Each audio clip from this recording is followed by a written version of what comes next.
जनहित टाइम्स, मैं हूं आपके साथ निशा लखवाल। सीपी में इस वक्त हम लोग मौजूद हैं। यूसीसी को लेकर आप क्या सोचते हैं, मतलब क्या देश में अगर वो आता है तो क्या उससे सिनेरियो बनेगा? देखिए मैं सिनेरियो में बनता है, हमारा इंडियन कॉन्स्टिट्यूशन आर्टिकल 44 यानी कि हमारा भारतीय संविधान का अनुच्छेद 44 ये कहता है कि यूनिफॉर्म सिविल कोड सबके लिए इक्वल, ठीक है। उसमें 6 प्रिंसिपल है।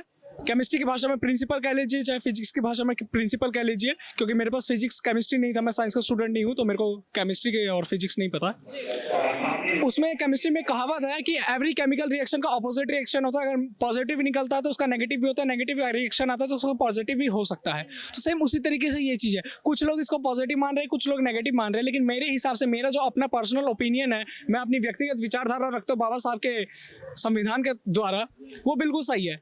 एक रूल, एक कानून, इसके 6 प्रिंसिपल है। प्रिंसिपल कह लीजिए, रूल कह लीजिए, बेसिक इंफ्रास्ट्रक्चर कह लीजिए। Marriage, divorce, maintenance, guardianship, succession, adaptation, ठीक है। लेकिन इसमें साथ साथ एक और कंडीशन है, अगर आप कानूनी रूप से अगर मैरिज करेंगे या डिवोर्स करेंगे तो आपको यूसीसी के जो प्रावधान होगा उसके तहत। अगर आप धार्मिक से करते हैं तो उसमें गवर्नमेंट और कॉन्स्टिट्यूशन कोई इंटरफेयर नहीं करेगा। आपका धार्मिक कुछ और, आपका धर्म कुछ और करता है, हमारा धर्म कुछ और करता है, तो आप उसके तहत डिसीजन ले सकते हैं। लेकिन जहाँ पे बात आई कोर्ट में, तो कोर्ट में भैया अब वो खत्म हो, सबको एक समान। जब हमारा इंडियन कॉन्स्टिट्यूशन कहता है हिंदू मुस्लिम सिख ईसाई आपस में सब भाई भाई, सरकारें से लेकर के कॉन्स्टिट्यूशन तक ये कहता है, तो यूसीसी आ रहे हैं तो क्या दिक्कत है?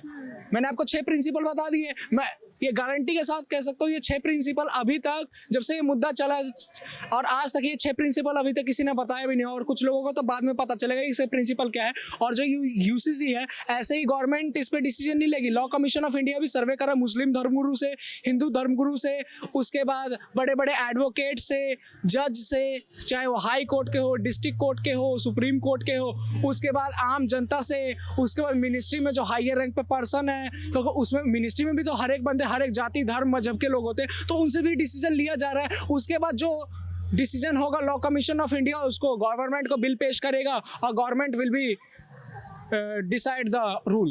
लेकिन इसका विरोध भी लगातार है, ज्यादातर जो है वो मुस्लिम पक्ष के लोग भी इसका विरोध कर रहे हैं कि हमारे साथ भेदभाव जो है वो किया जाए। मैंने आपको पहले ही बोल दिया था कि एवरी केमिकल रिएक्शन का अगर पॉजिटिव रिएक्शन है तो नेगेटिव होता है, नेगेटिव है तो पॉजिटिव होता है। कुछ लोग इसको पॉजिटिव मानेंगे, कुछ लोग नेगेटिव मानेंगे। ये नहीं कि हिंदू इसको पॉजिटिव मानेगा, कुछ मुस्लिम भी इसको पॉजिटिव मान रहे हैं, लेकिन कुछ हिंदू भी इसको नेगेटिव मान रहे हैं।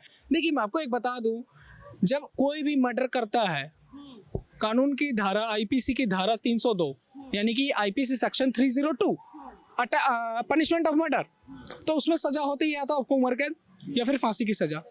लेकिन अभी तत्कालीन समय पे जल्लाद नहीं है हमारे इंडिया में, तो किसी को सुप्रीम कोर्ट और हाई कोर्ट और डिस्ट्रिक्ट कोर्ट चाह करके भी फांसी की सजा नहीं दे सकते, क्योंकि जल्लाद नहीं है तो कहाँ से सजा मिलेगी? तो उम्र कैद की सजा मिलती है। जहाँ पे बात आती है इनके उम्र कैद की, कोर्ट में फिर खड़े हो जाते हैं, भैया हमें पर्सनल लॉ बोर्ड के तहत सजा दी जाए। जहाँ पे इनके फायदे की बात है वहाँ पे पर्सनल लॉ बोर्ड चाहिए। जहाँ पे लगता है कि नहीं इक्वल है, तो वहाँ पे ये कहते हैं कि नहीं कानून हमारे साथ नहीं है, सरकारें हमारे खिलाफ है, ये है वो है, हमें ये नहीं चाहिए, हमें वो नहीं चाहिए, हम तो सेकुलर है। अरे भैया इतने ही हम लोग सेकुलर हैं तो माइनॉरिटी कमीशन क्यों? माइनॉरिटी कमीशन है तो फिर पर्सनल लॉ बोर्ड क्यों?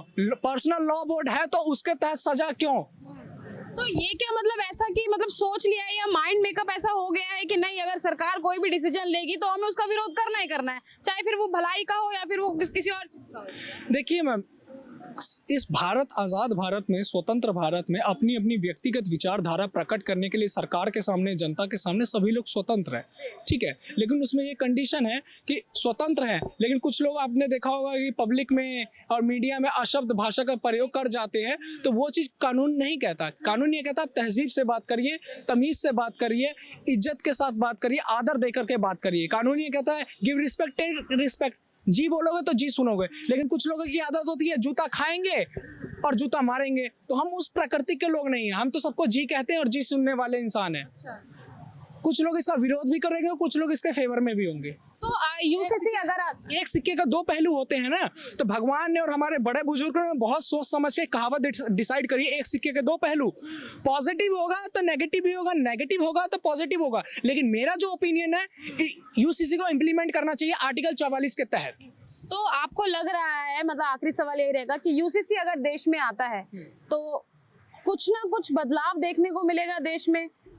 बिल्कुल बदलाव देखने के लिए मिलेगा अगर यूसीसी इंप्लीमेंट होगा आर्टिकल 44 के तहत, यानी कि आर्टिकल 44 के तहत अगर यूसीसी इंप्लीमेंट होगा, राष्ट्रपति साहब थप्पा लगा देंगे, उसके बाद वो एक्ट बन जाएगा, जुडिशरी उसको इंप्लीमेंट कर लेगी, तो बदलाव होगा। जब कोर्ट रूम में कोई भी जाएगा तो किसी को ये नहीं होगा कि इसको पर्सनल लॉ बोर्ड के तहत सजा मिलेगी और मेरे को 302 के तहत सजा मिलेगी। धर्म की निगाह से नहीं। बिल्कुल बिल्कुल, हमारा कानून ये कहता है आप किसी भी जाति, धर्म, हिंदी में, इंग्लिश में कहावत है सेक्स, रिलीजन, रेस, कास्ट, इस चीजों को छोड़ करके आपको कानून सजा देगा। कानून ये नहीं देखेगा कि आप किस कास्ट के हैं, किस रिलीजन के बिलोंग करते हैं। कानून आपको ये कहता है अगर आप हत्यारे हैं तो हत्यारे कहाएंगे, अगर आप इनोसेंट हैं तो आपको इनोसेंट कहा जाएगा, अगर आप शरीफ हैं तो कानून आपको शरीफ कहेगा, अगर आप किसी के हत्यारे हैं तो हत्यारे ही कहा जाएगा। इसका लाइव एग्जांपल राजीव गांधी जी की, जिन्होंने हत्या करी थी, उनको भी कोर्ट रूम में यही बोला गया था, आप हत्यारे हैं तो आपको हत्यारा ही बोलेंगे, आपको इनोसेंट नहीं बोलेंगे, आपको शरीफ नहीं बोला जाएगा। तो इसमें गलत क्या है? लेकिन कुछ लोगों को तो अभी भी समझ नहीं आ रही है। तो फिर 60 साल बाद जब वो रिटायर करेंगे ना दिमाग से, इस भारत देश में लोग 2 तरीके से रिटायर करते हैं। 60 साल बाद सर्विस से रिटायर होते हैं और कुछ लोगों का माइंड डेवलप 60 साल के बाद होता है। तो जब 60 साल उनके कंप्लीट जो हो जाएंगे, जब 61 ईयर उनका बिगिनिंग का होगा, तब उनको याद आ जाएगा कि बाबा साहब अंबेडकर ने क्या बोला था। अभी आप एवरेज ले लीजिए, लाइव सर्वे करा लीजिए, सारे ये बोलेंगे कि मैं बाबा साहब के बनाए गए कानून से सहमति देता हूँ, सराहना देता हूँ। अरे भाई, इतना ही सराहना देते हो तो आर्टिकल 44 में क्या लिखा गया है? अगर मेरी बात पे डाउट हो, सबके पास गूगल है, आर्टिकल 44 डालिए, आजकल हिंदी में भी कंटेंट अवेलेबल है, भारतीय संविधान का अनुच्छेद 44 डालिए, आपको परिणाम घोषित हो जाएगा। अगर आपको परिणाम घोषित नहीं होता तो आप मेरे को मुंह पे जूते मारने के हकदार हैं, ये गारंटी देता है साहिल कुमार चौधरी। तो यूनिफॉर्म सिविल कोड को लेकर क्या राय थी एक यूथ की, वो आप सुन चुके हैं और वो पूरी तरीके से इस यूनिफॉर्म सिविल कोड का समर्थन करते हैं। क्यों करते हैं ये रीज़न आप इस वीडियो में देख चुके हैं, और साथ ही ये देश को किस तरीके से आगे ले जाने में काम करेगा और सभी को एक समान नज़रिए से देखेगा। किसी धर्म और जाति के आधार पर ये जो कोड है वो किसी भी तरीके से काम नहीं करेगा। सबको समान अधिकार और समानता के साथ ही जो कानून है वो चलेगा और सबको समान अधिकार के साथ ही इसमें न्याय मिलेगा। आप क्या सोचते हैं, क्या राय रखते हैं? कमेंट बॉक्स में अपनी राय हमें जरूर बताइएगा। कैमरा पर्सन गजनवी पासा के साथ मैं निशा लखवाल, जनहित टाइम्स, दिल्ली।